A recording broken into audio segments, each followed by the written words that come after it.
All right, 97.7 Outlaw Radio FM listeners, we got the one, the only, the dynamic duo straight out of Flint, Michigan. We got Born Lethal right here on the line. How are you guys doing this evening? Doing good, man. Great to be here with you. Yeah, what's happening?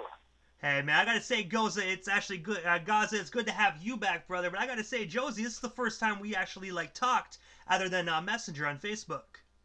Yeah, man, it's real good talking to you, man. Thanks for having us. Hey, man, you were most certainly welcome, guys. But I want to know, man, because I actually have one of your guys' records that I purchased off Gaza's website. But I want to know, man, what's the story behind Born Lethal? Like, how did you guys get connected? You know, it goes way back into the late 90s. Me and Gaza connected, and No doubt. it's pretty much... Yeah, we were two MCs from, different groups that toured together and performed together. And we were basically the two leaders of each group. I was the leader of Artful Dodgers, and he was the leader of Unorthodox Tactics. So we've always got along good. We were kind of like almost business partners, doing shows together and stuff. And then, after working together for years, having similar interests in hip-hop and styles, we decided to do a project together. Yeah, to kind of join forces. Yep, and being that we were each leaders of each crew, we decided we were going to call ourselves Born Leaders at first. That was our initial first idea. That was the original idea. And then we didn't like the way that sounded. We kind of did some research. It seemed like some other people had used that name. So we decided to change Born Leaders to Born Lethal, which we really liked the sound of that. It just kind of described both of our styles because we both started rhyming at a really young age. And we both were just naturally vicious on the mic. You know what I'm saying? Word up. Yeah, that sums it up. And I gotta say, man, you guys have such amazing chemistry when you guys are doing your thing, man. Like, I'm gonna be honest, man, I got your guys' Distorted Life record right in front of me as we're talking, man. I gotta say, it brings back the real elements of the hip-hop culture, man. And I have to say, what's the story behind Distorted Life? Because I noticed on the back you also have Ryan Huntley on it. You got Justin Slatery. You got DJ Fish. Man, you just got a gang of amazing artists, man. Like, what's the story behind that phenomenal record? Yeah, basically, Distorted Life was our fourth. It was like our fourth underground album. And I'm not going to lie, we had good buzz through that whole album. It was a lot of experimental songs, and it ended up being a really underground record. Yeah, prior to that album, we did the Hamer Feldman Project, Stonefist Heavyweights, and with those albums, we did a lot of sampling. With the beats, it was just like strictly boom bap, loops, break beats, like true school hip hop. Yeah. And with Distorted Life, we tried to bring in, his cousin Ryan and Justin Slattery. We brought them in to add some live guitars, some synthesizers, some keyboards to get like that live raw sound. Definitely added a lot of instruments. Yes, we wanted to bring that live instrumentation into the mix, and plus, we didn't have to clear any samples with all these sample-free sounds that we're getting with the live musicians. Yeah, it's all original. Ray was what it was. Yeah, no doubt. And I gotta say, man, DJ Fish's scratching on that record was just, it brings you back to when times were much simpler. The golden era of hip hop. Absolutely. Fish is marvelous. Yeah, no doubt, man. Big shout out to DJ Fish. That was my original DJ, in the DLP. Shout out to DLP. Way back when, I was just in middle school. I had a locker next to this cat, and he was one of the first hip-hop heads I ever met. And he was just a natural DJ, man. We would do talent shows back in the day. DJ Fish would be cutting it up on stage with his pops, home stereo. He's definitely an extended member of Born Lethal. He's definitely, and exactly. DJ Fish is definitely a permanent extended member of the Born Lethal crew. He's rhyming on a lot of songs with his alias, Aborted Rap, and he's laying cuts on a bunch of songs as well. And he does have that classic old school style, the cold cut scratch, Yeah. And I gotta ask as well, man, when you brought up the Corey Films record, man, I gotta ask you, man, what made you guys decide to create it's so hard to put that record in words because you don't see any other artists doing records like that, man. Like, what made you decide to make a whole record just dedicated to those individuals? Because they put out, at the time, they put out the classic movies, man. License to Drive, Dream a Little Dream, and of course, before all that, Lost Boys. Yeah. And they had a lot of B-rated movies afterwards. and it was just both of our favorites. We kind of just flew with that. Yeah, they were both like, you know, teen idols, and they were two cats that were just like on top of their game at the moment. Very cool dudes. Cool cats, you know what I mean? They were kind of the epitome of cool in Hollywood at that time, in the 80s. And, you know, we kind of wanted to take, you know, kind of that concept, but flip it into a hip-hop style. Do something that nobody's never done before. Exactly. We really set out to do something experimental with that project. Yeah. And I have to ask, did you guys ever have the opportunity to send Corey like a copy of that album? Like, did he ever like catch wind of it and actually hit you guys up?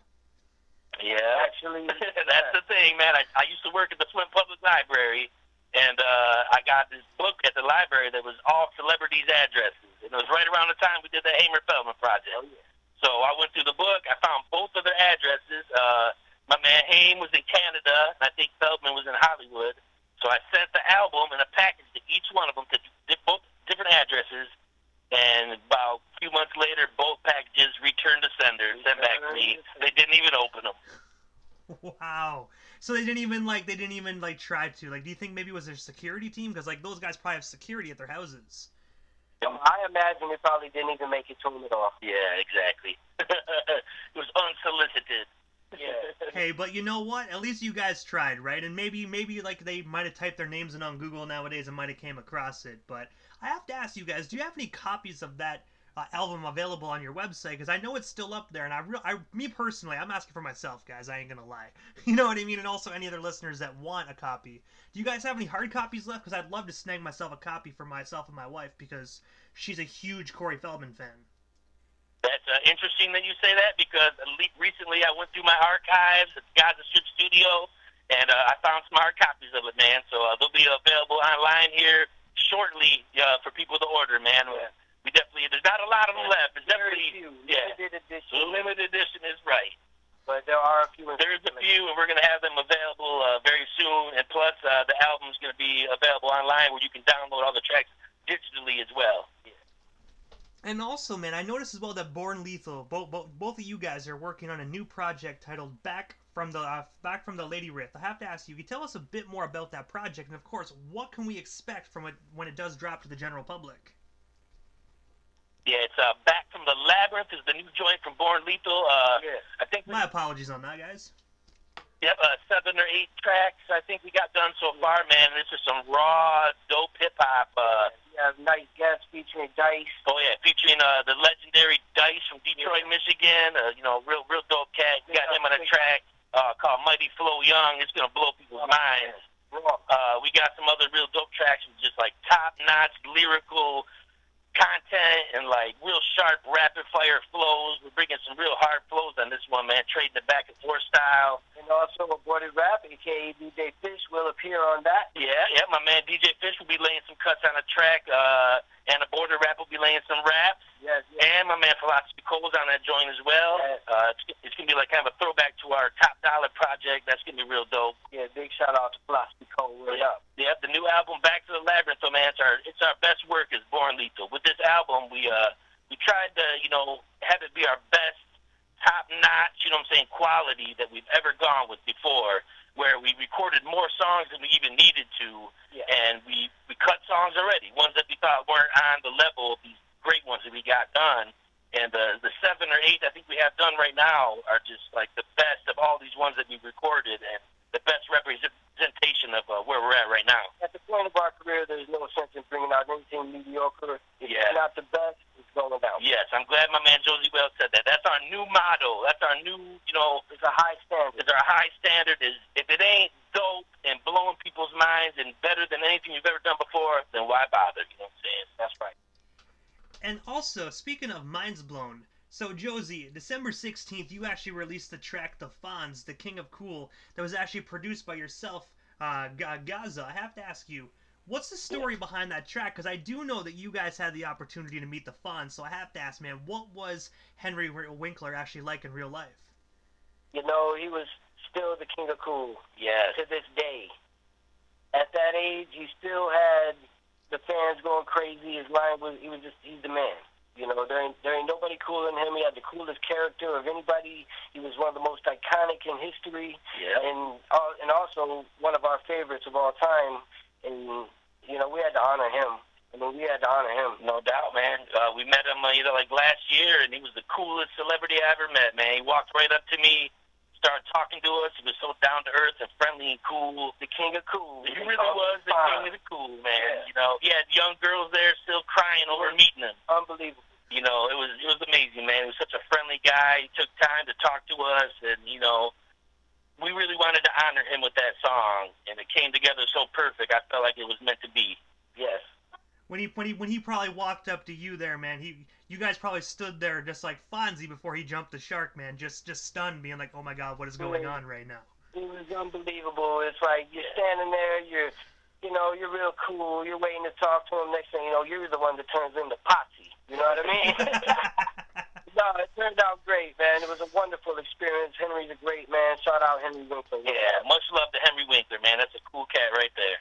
And I gotta admit though, guys. See, I didn't watch the show obviously when it first came out and whatnot. I'm not old enough, but growing up there was always reruns on TV, man. So in a way, I grew up with Happy Days, man. It's most definitely one of the best shows of all time, man. Like hands down, nothing can compare to Happy Days.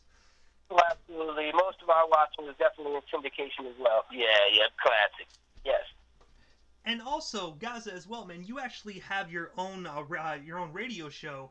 Where you're the host of, called Gaza Strip Radio. I have to ask you, how did you get into radio? And of course, where can our listeners check out your show? Actually, I'll tell you the story, the history here in a second. But at the moment, unfortunately, the pandemic has shut down the Gaza Strip.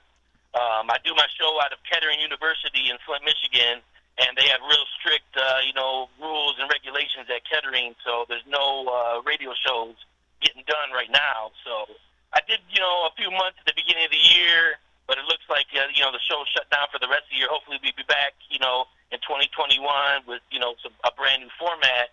And to, give you the history of Gaza Strip, what led to me doing the show was I basically was out of frustration with the local radios in the Flint area, man, not supporting local hip-hop, not supporting Michigan hip-hop, not supporting Flint hip-hop. And it drove us crazy, man. We would constantly submit our music to radio stations. We'd have people call, request our music. We'd call, request our music. And the best that any of these local radio stations would do was, give us a shout-out or something. That's the best they would do. They would never play our material. And out of that frustration, man, I decided I wanted to make my own show. So I hooked up with my man Dave. We were doing a DJ night out of the bank in Flint. It's Wild Night Wednesdays. And me and him heard about this radio station getting put together in Kettering University. It was pretty new. So we went down there, had a meeting with them. I broke it down to the station, gave them all my ideas about, supporting local Michigan artists, supporting Flint artists, and having that strong community bond. That real support. The real support, actually, listening to the artists, showcasing their music, supporting them. And Kettering University and the people at the station, the manager and everything, they loved the idea, man. They really embraced it. And so in October of 2005, I started my radio show, the Gaza Strip Radio, and I supported only local Michigan hip-hop. That was the theme of the show, where it's like I would only play these local cats that these other radio stations refused to play. That was kind of like, revenge in a way, where I'm only going to play the local stuff. And it really did well for me, man. I really got embraced by the local community and all by the local artists, and I felt like it brought unity to, the hip-hop scene in Michigan. That's basically what my goal was. And also, Josie, man, you also have you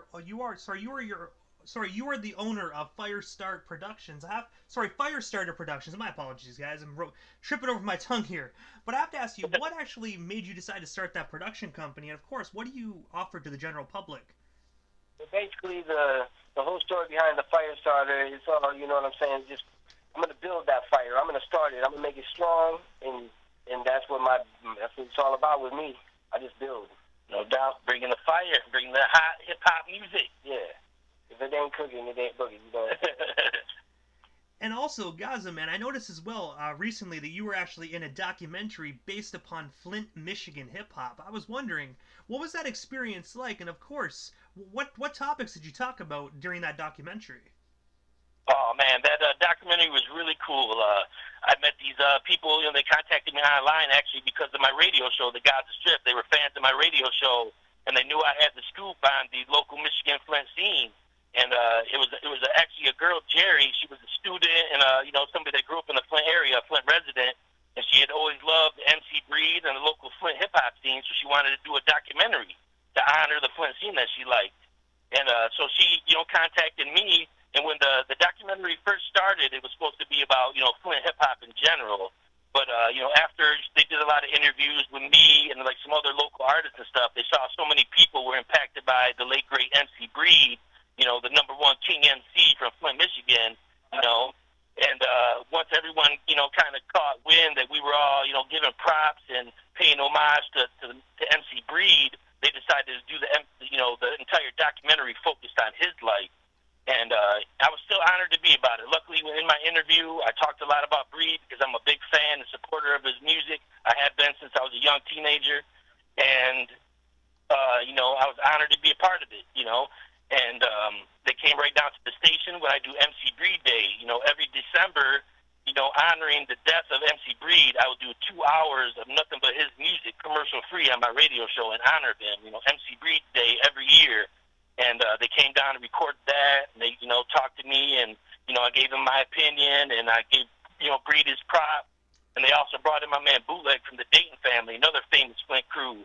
And him and Breed were really good friends and partners, and they teamed up, like, for a hit song, remaking Breed's hit song, No Future in Your Front. And so they ended up doing the documentary about Breed and Bootleg, kind of about their bond and about how important they were to Flint hip-hop, paving the way for all the artists that came behind them. So we all honored them, and, I talked a lot about MC Breed, and I talked a lot about Dayton family in my interview, so I'm all throughout the documentary, luckily. I'm peppered all throughout it, so, you'll get a nice helping of TO Double when you see that documentary.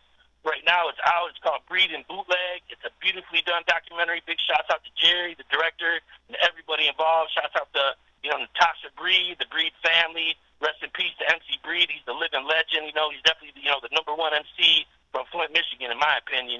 He's the one that, put Flint hip-hop and Midwest hip-hop in general on the map, in my opinion. Yeah, he did, definitely. So it's an honor to be on that. And right now, the documentary is going through the film circuits.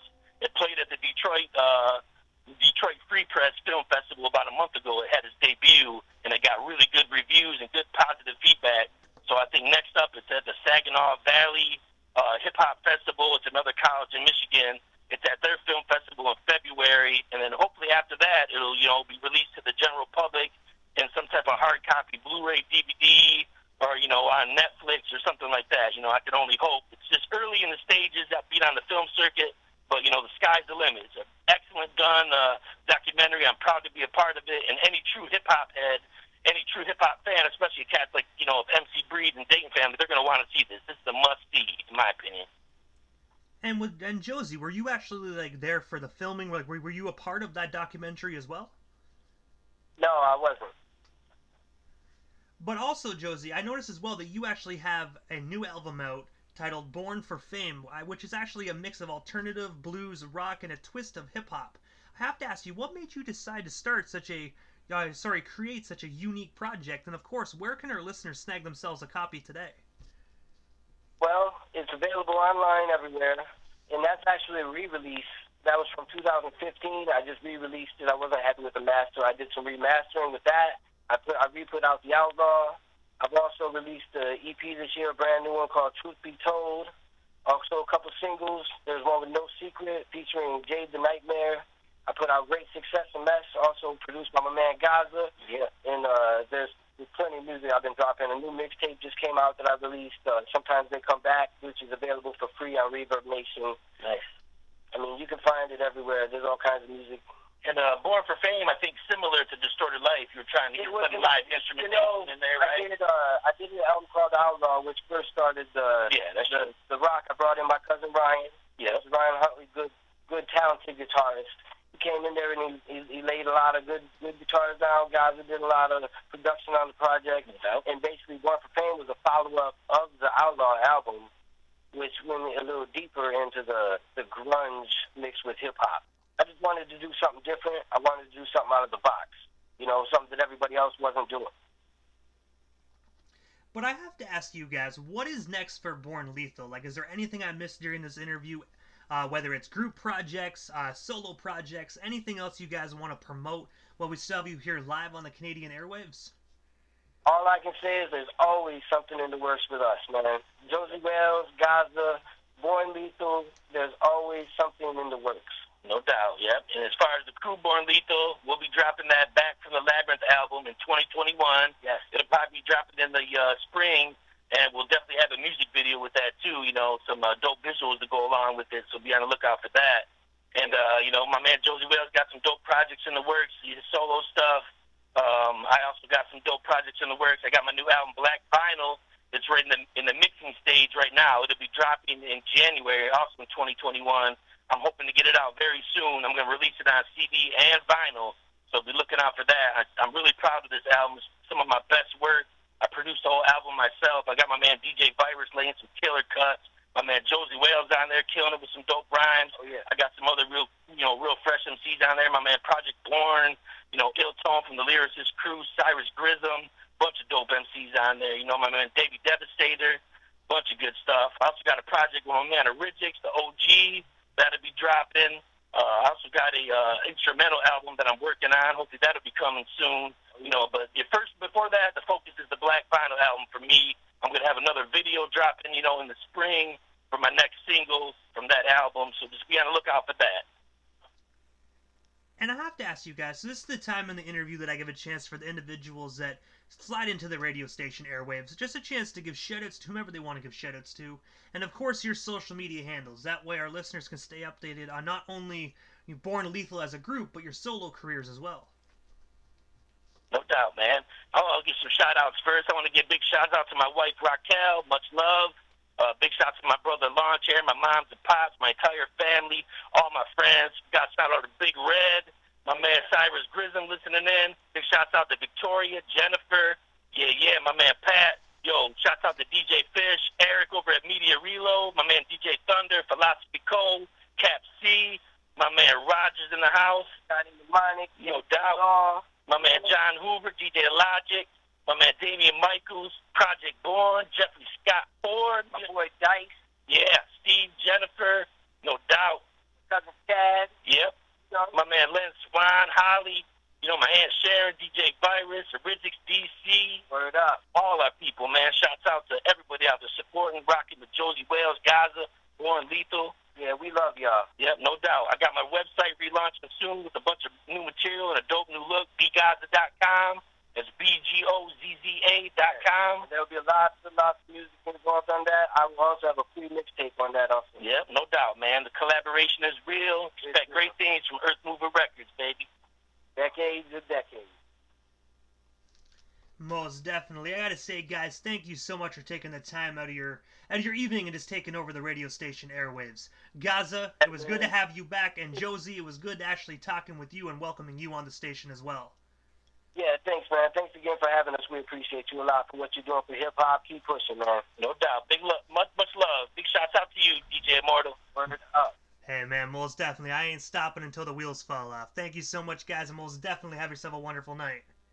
You too, brother. All right, man. Peace out.